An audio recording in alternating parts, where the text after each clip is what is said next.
হিসাবে সিপিআইএমকে দেখা গেছে কংগ্রেসের সঙ্গে বা কংগ্রেসের সঙ্গে সিপিআইএম যৌথভাবে সেখানে আসন সমঝোতা লড়াই করেছে।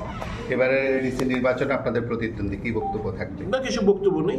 গণতান্ত্রিক পদ্ধতিতে তারা লড়াই করবে, আমরা লড়াই করব। আমরা তো কোনো কটূক্তি কিছু নেই, কিন্তু অতীতের অভিজ্ঞতা নিরিখে মানুষ ভোট করবে। সিপিএম দীর্ঘদিন ক্ষমতায় ছিল, এডিসিতে ক্ষমতায় ছিল, রাজ্য প্রশাসনে ক্ষমতায় ছিল। এডিসির কি অবস্থা, দুরবস্থা, মানুষ তাদের দৈনন্দিন বাস্তবতার নিরিখে ভোট করবে। কংগ্রেস সুযোগ চাইছে, কংগ্রেসের সুযোগ দেবে, এটা আমরা প্রত্যাশা রাখি মানুষের কাছে। এখনও বিজেপি এবং মথা তাদের প্রার্থী তালিকা ঘোষণা করেনি বা আনুষ্ঠানিকতার কোনো বিষয় নেই, পুরোটাই অভ্যন্তরীণ বিষয়। কিছু বলবেন কি? দেখুন, আতাদের জন্য দুটো দল দিল্লিতে ঘন ঘন বৈঠক চলছে।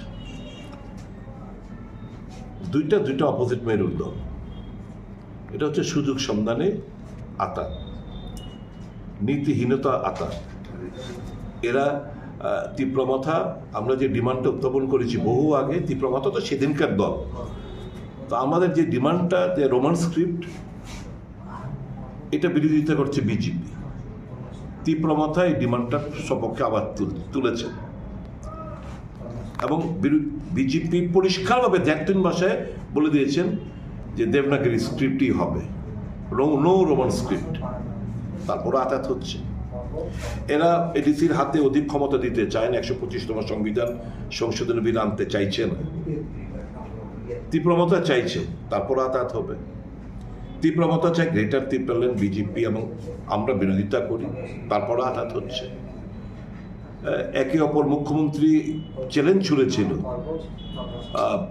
কোনো অবস্থাতেই বিজেপি 28টার মধ্যে 28টা আসন জিতবে। প্রদ্যুৎবাবু বলেছিলেন 28-এর মধ্যে 28টা আসন জিতবে, তারপরও আঘাত হচ্ছে। বিকাশ দলের নেতা বলছে মুরগির মতো, পোল্ট্রির মুরগির মতো ছিঁড়ে নেবে তীব্রমাথাকে, তারপরে এরা তাদের জন্য ব্যতিব্যস্ত।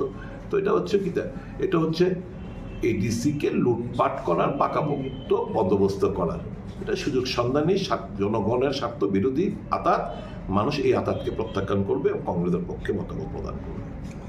শেষ একটা প্রশ্ন, আপনার সাথে তো মহারাজা প্রদ্যুৎ কিশোর দেববর্মনেরও সুসম্পর্ক, বিজেপি দলেরও সবার সুসম্পর্ক রয়েছে। এডিসি আসন্ন নির্বাচনে মহারাজের সাথে কোনো কথা, ফোনে আলাপ, কোনো বিষয়ে কোনো কিছু কথা হয়েছে?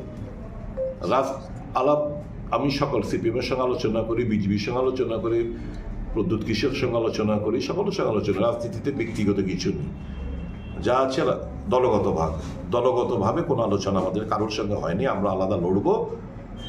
আমি সকল অংশের মানুষের দলের হয়ে সমর্থন চাইছি। তাতে কি ভোট বিভাজন, মানে বিজেপি বিরোধী, বা বলতে পারেন যদি বিজেপি মথা জোট হয়ে থাকে তাদের বিরোধী ভোটগুলো কি ভাগ হয়ে যাবে এবং তাতে সুবিধা নেবে? আমার বিশ্বাস করি মানুষ এবার, আমি তো একটাই বললাম, মানুষ সব রঙকে দেখেছে, লালকে দেখেছে, আঞ্চলিকতা দেখেছে, সব কিছু দেখেছে। যারা এডিসি মানুষ তীব্রতা জনগোষ্ঠীর জন্য যারা এডিসি গঠন করলো তাদের সুযোগ দেয়নি। যারা 17 থেকে 20টি রিজার্ভ আসন বাড়ালো, 3-3টে আসন, তাদেরকে ক্ষমতা দেয়নি। যারা বনাধিকার আইন দিল তাদেরকে সুযোগ দেয়নি। যারা কাজের অধিকার দিল তারা সুযোগ দেয়নি। যারা স্বাস্থ্যের অধিকার দিল কংগ্রেস, তাদেরকে সুযোগ দেয়নি। যারা শিক্ষার অধিকার দিল তাদেরকে সুযোগ দেয়নি। আমি তো মানুষের কাছে আবেদন করব, কংগ্রেসের সুযোগ দিন, ভালো কাজ করে দেখাবে, পার্থক্য তখনই আপনারা বুঝতে পারবেন। না, আমরা কোনো শক্তির সাথে আঘাত আমাদের নেই আপাতত, আমার জানা নেই। আমরা এডিসি নির্বাচনে আমরা সবকটি আসলে লড়াই করব। কোনো বৃহৎ শক্তির সঙ্গে আমাদের নেই। হ্যাঁ, লাইক মাইন্ডেড পার্টি যদি 11 জন আসে আমরা ওয়েলকাম, কিন্তু আমরা বৃহৎ শক্তির সঙ্গে কোনো আমাদের আঘাত নেই। আমরা একাই লড়ার চেষ্টা করছি। যদি কোনো শক্তি আপনাদের সঙ্গে আসে তাদেরকে কি স্বাগত জানাবেন বা আসন ছেড়ে দেবেন? না, সেরকম আসলে নিশ্চয়ই আমরা কনসিডার করবো, তবে নিশ্চয়ই সে আমাদের আইডিওলজিক্যাল সাথে মিল খেতে হবে। আদারওয়াইজ আইডিওলজিক্যালি ডিফারেন্ট আমরা সুযোগ সন্ধানে যেরকম বিজেপি আর মথার মতো আঘাত আমরা চাই না। আপনাদের তরফে এখন পর্যন্ত কতটা আসনে লড়ার সিদ্ধান্ত নিয়েছেন? না 28টা আসনই লড়বেন? সব কটা 28টা আসনে আমরা লড়াই করব। প্রস্তুতির হিসাবে আজকে কি হচ্ছে? আজকে সব নমিনেশন পেপার, সব ক্যান্ডিডেট ফাইনাল হয়েছে, ক্যান্ডিডেটরা এসছেন, নমিনেশন পেপার ফিল আপ চলছে, এদেরকে বুঝিয়ে দিচ্ছি কীভাবে কোনটা কীভাবে কী করতে হবে, সব কিছু বুঝিয়ে দিচ্ছি।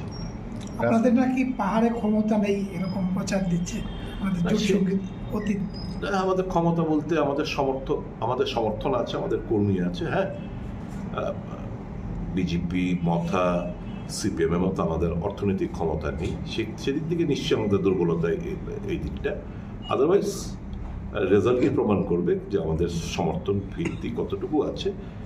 যদিও আমরা দীর্ঘদিন বাদে আমরা লড়াইটা করছি, আমরা আঞ্চলিক দলগুলোর সাথেই আমাদের সমঝোতা করে নির্বাচনটা আমরা লড়তাম, কিন্তু এই প্রথম বার পুরো শক্তি নিয়েই আমরা ঝাঁপিয়ে পড়ছি। একটা আন্ডার কারেন্ট তো আছেই, আমাদের কংগ্রেস মানুষ সুযোগ দিয়েছে সমস্ত দলগুলোকে, সিপিএমকে দিয়েছে, রিজিওনাল পার্টিগুলোকে দিয়েছে। কংগ্রেস যারা এডিসি উপহার দিল রাজ্যের আদিবাসীদের স্বার্থে, তাদের কোনোদিন ক্ষমতায় বসেনি, এই একটা সেন্টিমেন্টও আদিবাসীদের মধ্যে আছে। দেখা যাক সেটা ভোট বাক্সে কতটুকু প্রতিফলিত হয়। আপনারা কোন কোন বিষয়টিকে তুলে ধরবেন এই ডিসির নির্বাচনে? আমরা তো অর্থনৈতিক, সামাজিক, রাজনৈতিক, আদিবাসীদের আরও ক্ষমতায়নের কথা বলবো। Central share of taxes direct যেন এডিসি কর্তৃপক্ষ পায় তার কথা বলবো। 125th অ্যামেন্ডমেন্ট বিল, যেটা সংবিধান সংশোধনী বিল, এটা পার্লামেন্টে যাতে খুব দ্রুতর সঙ্গে পাস হয় এবং ভিলেজ কমিটি তারপরেই যেন অনুষ্ঠিত হয়, তাহলে ত্রিস্তরীয় পঞ্চায়েত ব্যবস্থাপনা ভিলেজ কমিটি হবে এবং অধিক অর্থ ওখানে যাবে। 125th অ্যামেন্ডমেন্ট বিল আমাদের রোমান স্ক্রিপ্ট নিয়ে আমাদের কংগ্রেসের দীর্ঘদিনের লড়াই, সংগ্রাম, আন্দোলন, আমরা এটার উপর জোর দেব। সর্বোপরি অর্থনৈতিক, সামাজিক, রাজনৈতিক দিক দিয়ে আদিবাসীরা যেন আরও বেশি ক্ষমতা হয়, মালিক হন, তার জন্য আমরা আমাদের মূল এজেন্ডা থাকবে এগুলো। আমরা ফালতু কমিটমেন্ট, ভোটের জন্য আবেগজনিত কোনো ডিমান্ড আমরা প্লেস করব না। আমরা জানি এই রাজ্যের আদিবাসীরা মানে খুব কষ্টে, যারা ইন্টেরিয়রে থাকে খুব কষ্টে জীবনযাপন করছে, পানীয় জলের ব্যবস্থা নেই, স্বাস্থ্যের কোনো ব্যবস্থা নেই, তাদের হাতে কোনো ক্ষমতা নেই, টাকার স্কেরসিটি, কাজ নেই, খাদ্যের অভাব, সমস্ত দিক দিয়েই তারা পিছিয়ে পড়ে রয়েছে। আমরা চাইছি, কংগ্রেস চাইছে এদের হাতে আরও অধিক ক্ষমতা, আরও অধিক টাকা, সরাসরি টাকা, সেন্ট্রাল শেয়ার অফ ট্যাক্সেস, সব আদিবাসীরা ইনডাইরেক্ট ট্যাক্স দেন। ইনকাম ট্যাক্সের আওতার মধ্যে আদিবাসীরা নেই, কিন্তু বাকি সব ট্যাক্সে যে জিনিসপত্র যাই দোকান থেকে কিনবে সবগুলো ট্যাক্স। তাহলে এই ট্যাক্সটা কালেকশনে দিল্লি যাচ্ছে, দিল্লি একটা ফর্মুলাতে ত্রিপুরা সরকার টাকাটা দিচ্ছে। তাহলে এই যে আদিবাসী এলাকার মধ্যে যারা জিনিস সামগ্রিক দোকানপাট থেকে যে জিনিসটাই কিনুক না কেন, তারা যে ট্যাক্সটা দিচ্ছে ইনডাইরেক্ট ট্যাক্স, তারা কেন এডিসি সরাসরি পাবে না? এটা আমরা, এই ডিমান্ডটা আমরা তুলে ধরব। বর্তমান প্রশাসনে করাপশন নিয়ে আগ্রহ সরব হয়েছেন। এডিসি বলুন, আপনার রাজ্য প্রশাসন বলুন, একদম বুথ স্তর থেকে, একদম পঞ্চায়েত, ভিলেজ স্তর থেকে মহাকরণ পর্যন্ত দুর্নীতি ছেয়ে গেছে। এই দুর্নীতি মানে দুর্নীতির এই ক্লাচেস থেকে এই রাজ্যটাকে বের করে আনতে হবে। জনগণের সমর্থন চাইছি আমরা। 2023 এবং 2024 বিধানসভা